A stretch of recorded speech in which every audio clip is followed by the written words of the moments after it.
Noon and Time with Harold here at Local News. In a roundabout way, I'm sucking on a cherry Tootsie Pop, and I'm here to introduce you to episode 3 out of 3 of our interview with a Newnan polyamorous mother on the spectrum. I'm going to get that name right. I don't even know what it says in the description, but whatever it says in the description, that's what you're listening to. This is going to wrap up our interview, which means after this, it's time for all kinds of new and fresh things in the world of Newnan Podcast with Harold. So if you're somebody with a brain and a voice and something interesting, I'd like it to be the types of people that most people don't know about. So if you're somebody interesting, it's like, man, nobody listens to me. You're the kind of person I want to talk to. If you're sitting right now in a sewer by choice, making paper boats out of the Newnan Times-Herald newspaper, and you're racing them by yourself and pretending like each boat has a different pirate crew on it and seeing who survives as they travel through the sewer, that's the kind of person I'd like to talk to. That very specific thing. You can find me at Newnan Time with Harold on Facebook, Instagram, YouTube, Cameo. We have an Amazon wish list. We have a website, newnantimewithharold.com. If you want to hang out, I don't know. I don't want to go in the sewer, but I'll, talk to you about being in the sewer. And of course, if you're listening to this on Monday morning, the day it drops, it is also Hanley's birthday today. So find a way to contact my girlfriend and tell her happy birthday, whatever it takes. Tell her happy birthday.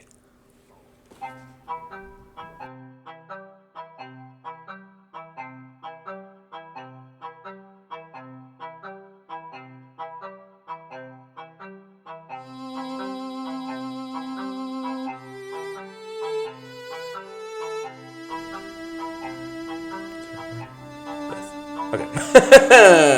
So is there, maybe not a name, but I guess more interesting than names is it common? Like, do you get that in the poly community a lot, where there's someone who is really just like antisocial and doesn't want to be doing it, but they're like, you know what, I don't really care if you do it. It may not be that they're antisocial. It just may be that. I just said that as an option. No. I'm not saying that is the only reason. Right, but it may just be that that's not where they find personal joy and fulfillment. They may be happy in the comfort of the relationship with their partner and then feel happiness for their partner having other relationships. Does that happen in real life? Yeah. And you encounter that? Yep.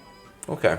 Because that's one of those things that, like, you hear about in movies. Yeah. Or stuff. But I've never met someone that was their situation before. I've only ever heard. But I'm also not, like, part of that community. Yeah. Fair. So, all right, we got some user-submitted questions. We got a handful of them. So, some of these I sent you early. Some of these I have not. Some of these I've just gotten recently. Some of them aren't even real questions. They're just dumb things that people said. Oh, God. But that is the world that we live in. That's what we're here for. This is Harold. The first question coming from an anonymous person this morning. Mm-hmm. What are some common misconceptions about being poly? I love that one. I figured you would. Everybody thinks it's all about the sex. That's probably the biggest misconception. And it's actually, like, let's relate it to your relationship or people's monogamous relationships. There's a lot of work that goes into it, right? You have... No, it's easy with me. It's like, well, we wake up, we make sure that there's no dust on my shrine. We light the candles. we pay the harp player. So she's playing the Harold song throughout the day. So there's work as far as, you got to pay them like, $15 an hour, the dusting. When you blow out the candles, it smells like smoke in the house. So that part can be annoying. But for us, it's just maintaining the shrine. No, yeah, it's a lot of work. Yeah. You're so silly. Yeah, so much work into just one individual relationship. You're both, maybe working with your own attachment styles that may be conflicting or differing, and you've each got your own triggers and trauma that you've brought into the relationship, and there's a lot of work in learning how to communicate with each other. Well, guess what? It's all of that times more than one person. So you're putting all of that effort and work into multiple relationships. Like for me, actual multiple relationships, meaningful relationships, even though I only have one right now. I feel like it pushes you to learn how to communicate better, how to communicate more efficiently, which that's kind of a double whammy for me because autism communication can be really hard sometimes. I communicate differently than a lot of people that I know. But it's like the juice is worth the squeeze because it spills out into all of your interpersonal relationships, whether it's just friends, family, coworkers, kids, all the things. That push to communicate better and learning how to do that really like kind of has a ripple effect. Okay. Yeah. So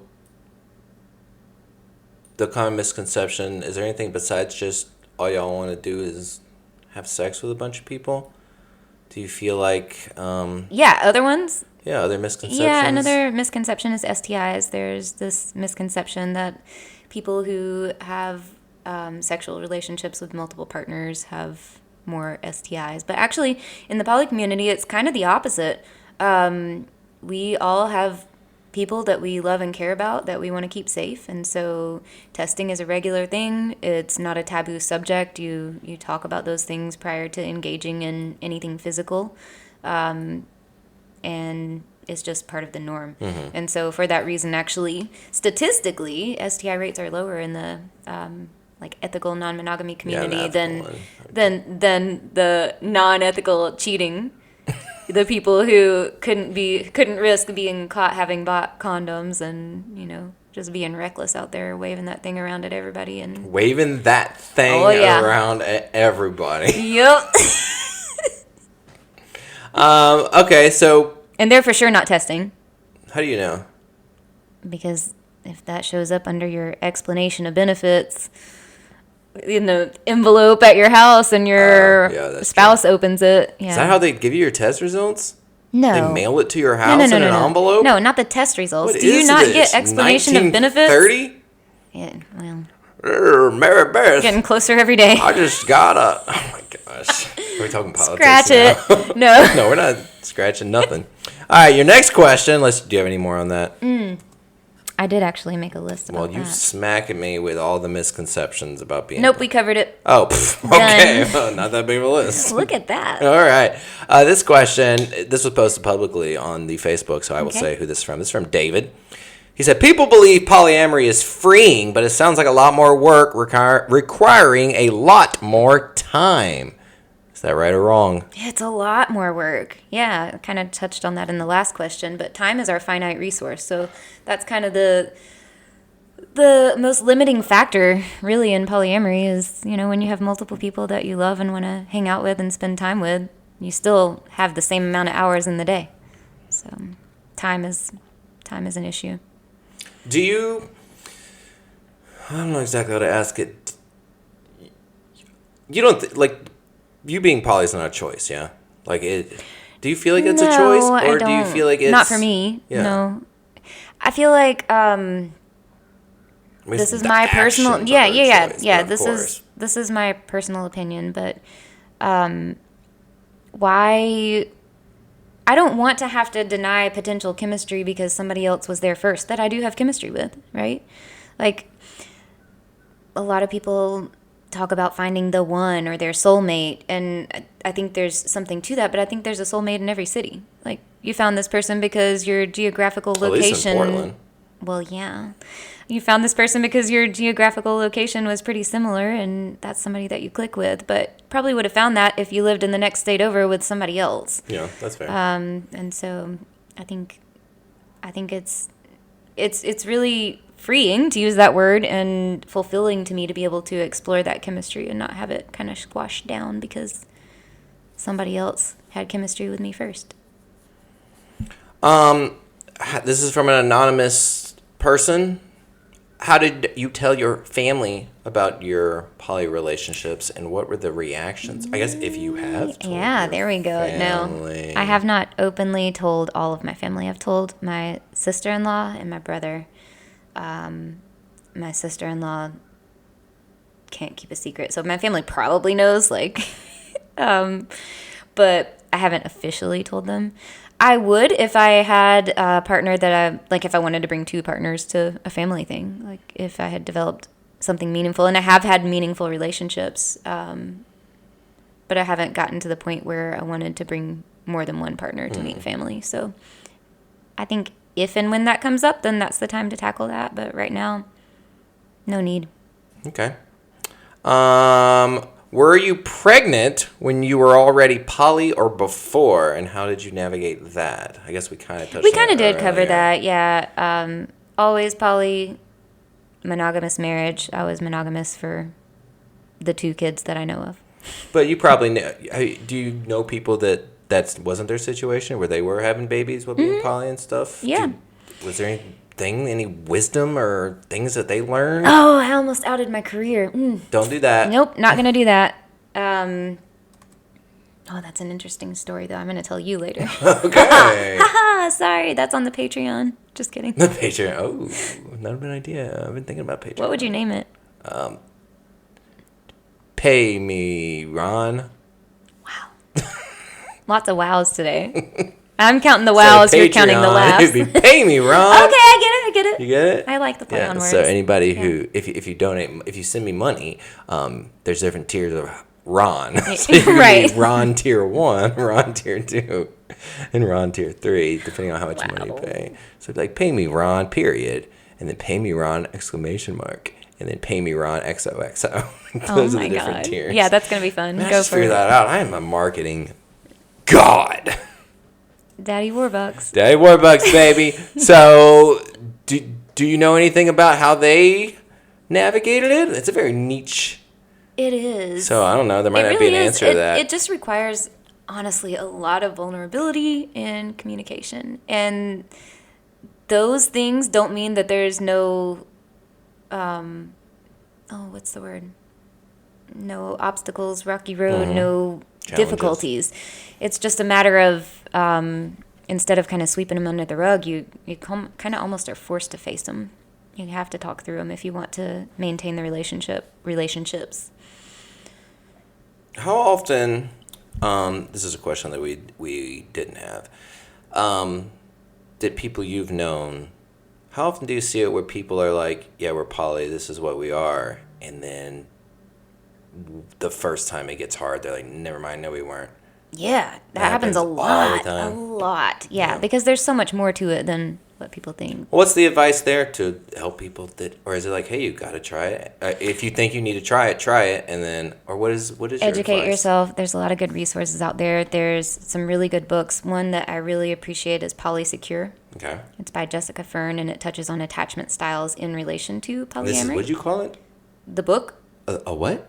The book. Are you serious? Never heard of such a thing. Homeschooled.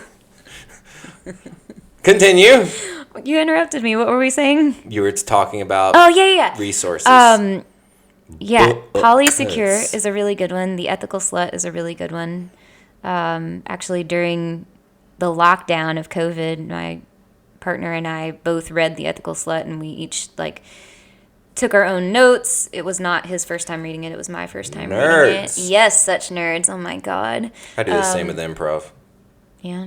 And then we would have virtual dates because we were quarantining at the time. That makes more sense then, never mind. And we would talk through, what we discovered about ourselves. This was, of course, a few years ago. I'd love to go back and read my notes and see, what I've expanded on or grown since then.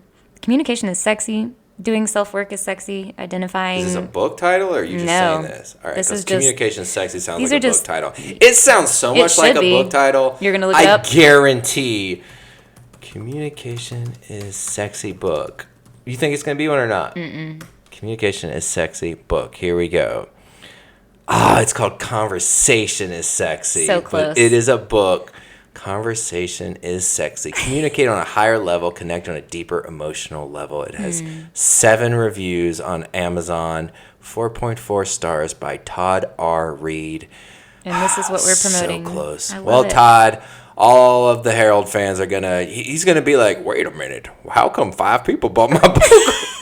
What just happened? It's a good day. This is a good day. Now I can finish my other book. Conversation wasn't as sexy as I thought it was gonna be. Now that he's broken up. Anyways, what were you saying? We were talking about resources. Oh, and you were saying conversation is sexy and communication is sexy. I think working on yourself, therapy is sexy, honestly. I won't date anybody unless they're doing therapy. Oh, yeah? Yeah. That's one of your... Yeah, I need you to be working on yourself. And I'm doing the same. I think a lot of people have heard the phrase hurt people, and it's cliche, but it's true, so the more you work on healing those own personal wounds, the lower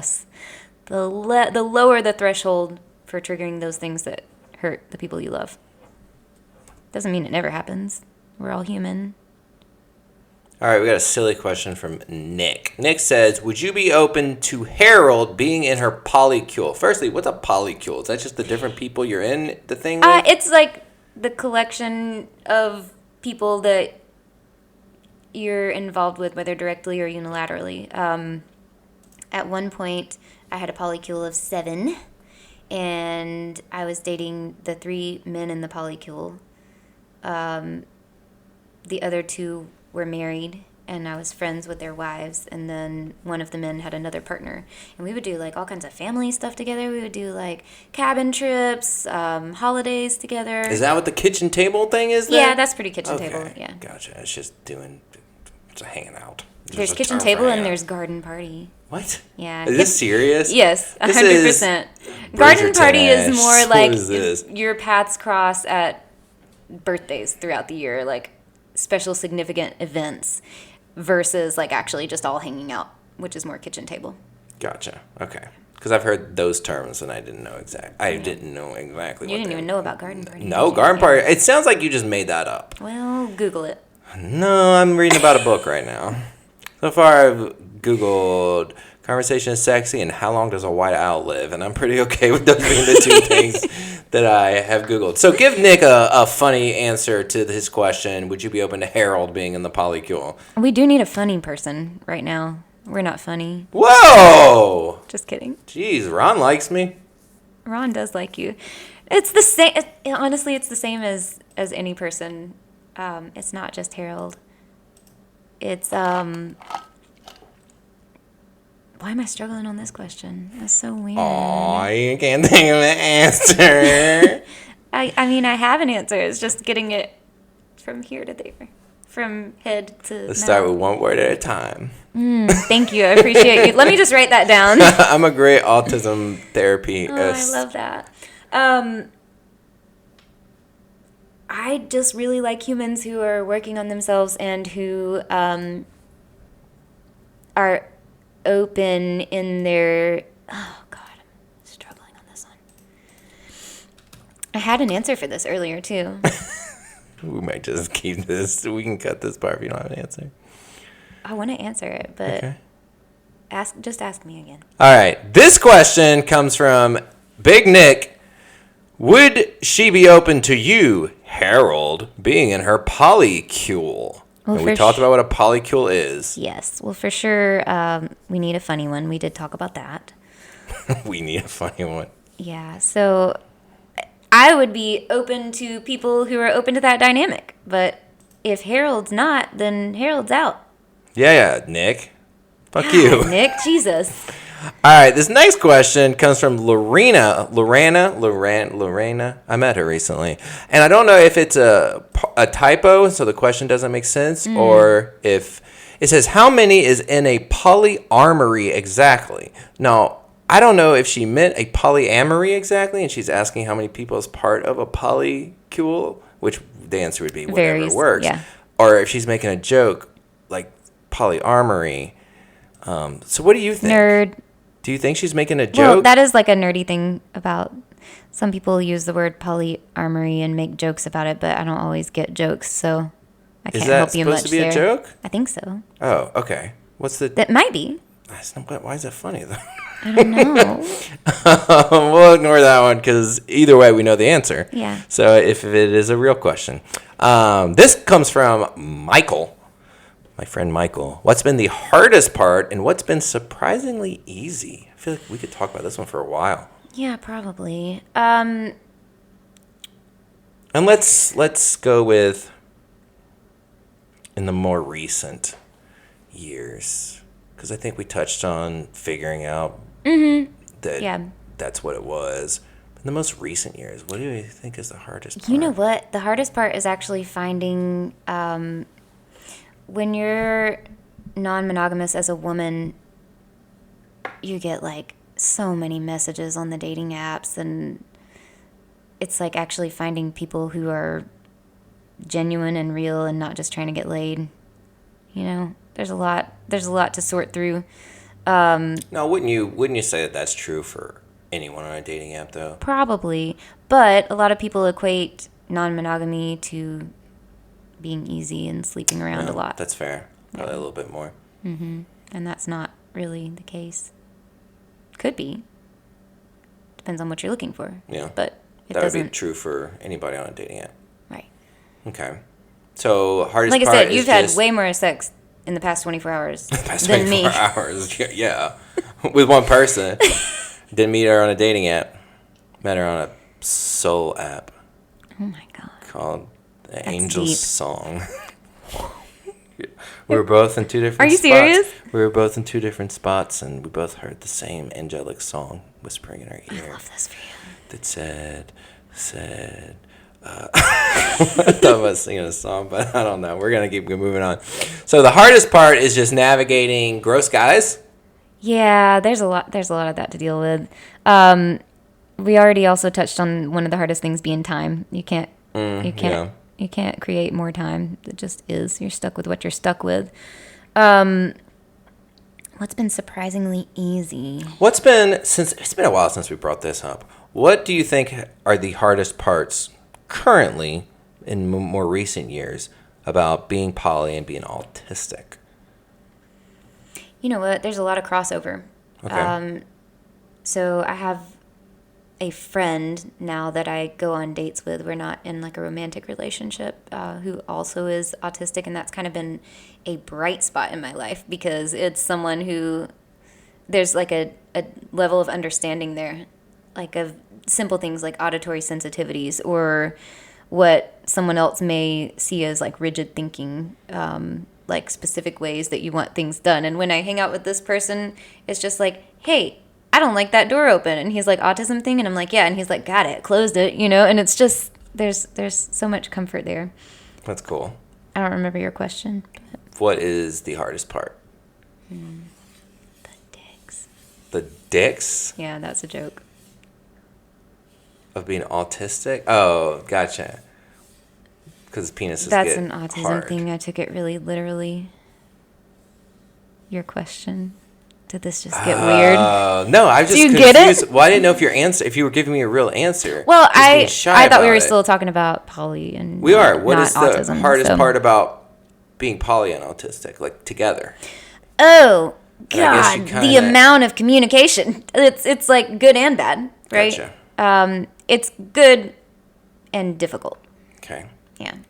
Because I think, that's kind of what makes this interview a little bit more interesting than most is because you do fall on the spectrum and the mom. So you should know my next question is going to be, what's the hardest part of being a poly parent? Polyautistic Like parent. you had, hey, you brought up that when you brought it up to him, the communication went really well. There's an open door. Is there something that's hard about it? Yeah, and you're actually comfortable talking about? Yeah, that's a good one. Some of the more meaningful relationships that I've had since I've been authentically living poly since my divorce, there have been, I mentioned the polycule, the group of people that we had a lot of closeness with, and that involved my children being invited to some of these holiday things. And like, it's really heartwarming to see one partner teaching your kiddo how to yo-yo, and then another partner is with a different kiddo showing them a video game and playing a game with them, and like watching these different influences in their lives. And then when relationships dissolve, because that does happen a lot of times, then that affects your kids too.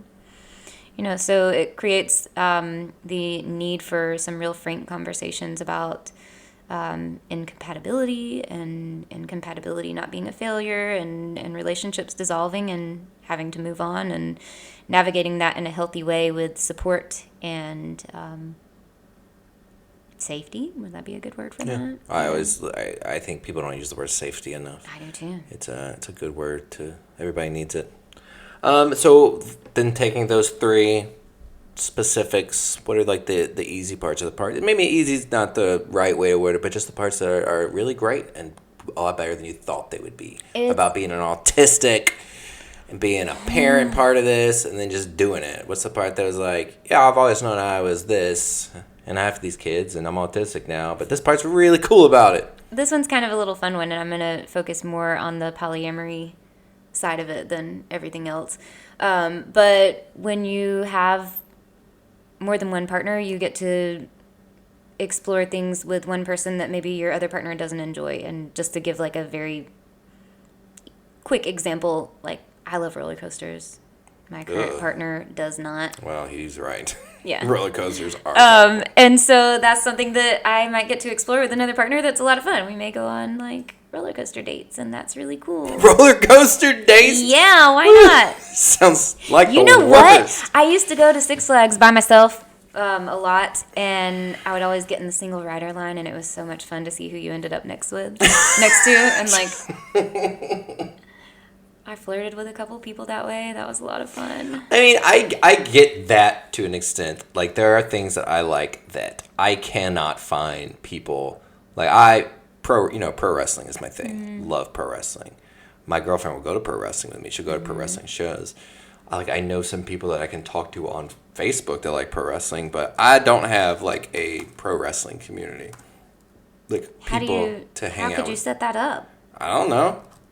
And then, like, I really like sports, and you'd think you could just find anybody that likes sports. But I don't want to hang out with 50-year-old drunk, fat white guys all the time and hear about how much they hate their ex-wives and watch sports with them. Like, I want to find people that I like and also like the things I like.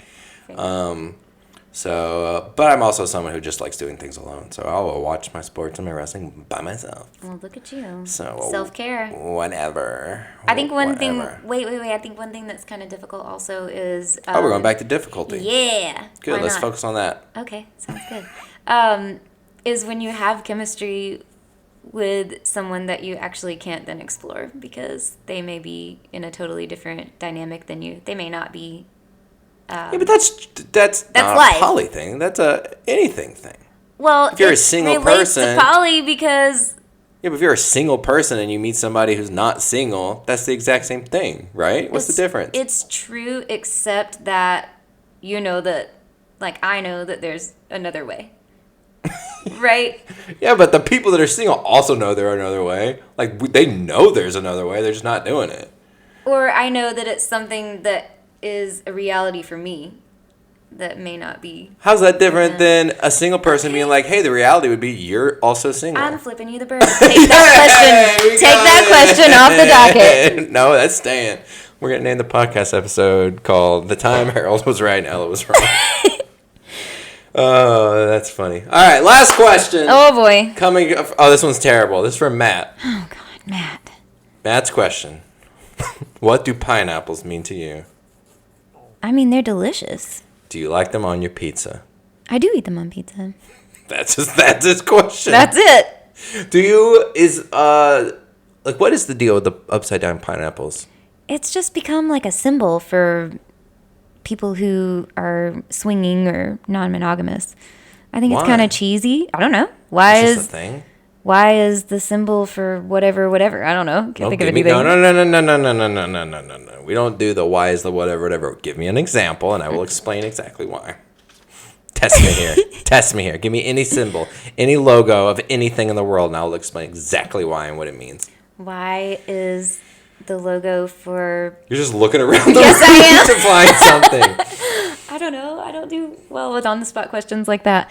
If only there was a Coke logo, literally. I thought about Coke, but I'm like, is the logo just the way that Coca-Cola is written? I think of a logo as like a picture, but I guess it could be anything. Why is my logo a mustache? Yeah, that's a good one. Why is my logo... Do you know why my logo is a mustache? Yeah, actually, because you told me one day, but... Yeah. Logo's a mustache because it represents a way I see myself that I can't be in real life. Because you hate facial hair? Because I can't grow facial hair. Oh, I didn't know that was the reason. Yeah, I can't grow facial hair on my own. So the mustache represents a more positive, like how I dream of myself being. And I love this. Harold represents how I dream of Newnan being. You're really opening up here. That is why the logo is that. So bam! Bam. Your pineapples. Oh my gosh. You don't know shit about pineapples. I guess I don't. I just bought your pineapples. All right, we've been recording, we've been chatting. We'll get 2 or 3 episodes out of this one. I love Awesome. That makes my life a lot easier. Before I let you go, are there any last things you would like to say to the people? Any bits of, I don't know, for people out there that are judgmental about whether it be autism or poly or introducing your kids into it? Is there anything you want to say, or you feel like you've hit everything? I feel like we did pretty well, but I think at the end of the day, with the judgmental aspect of your question, you have to determine if you or other people are being hurt by it. Like, is me being polyamorous hurting people in my community? No. Not that I'm aware of, and if so, please bring it to my attention, because it could be another opportunity for growth, right?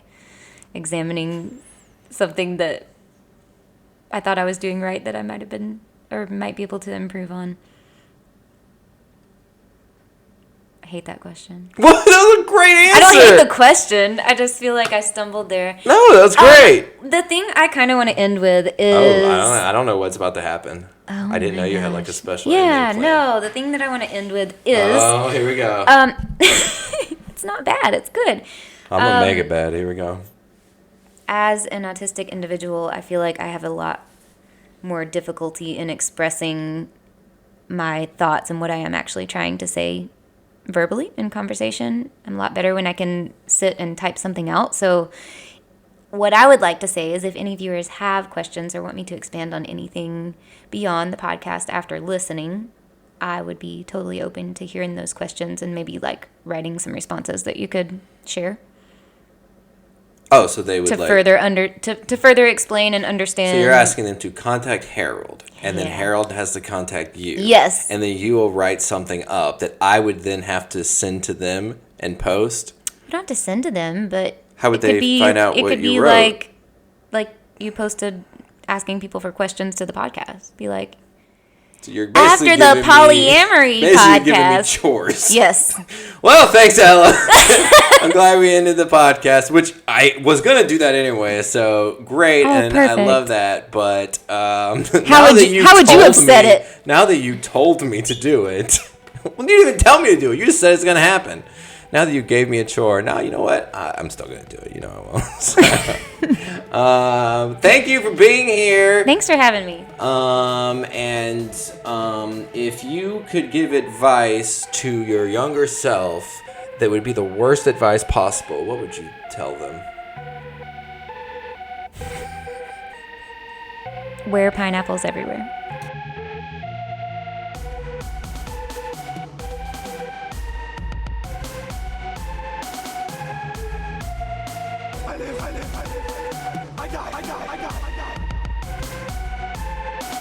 I live again.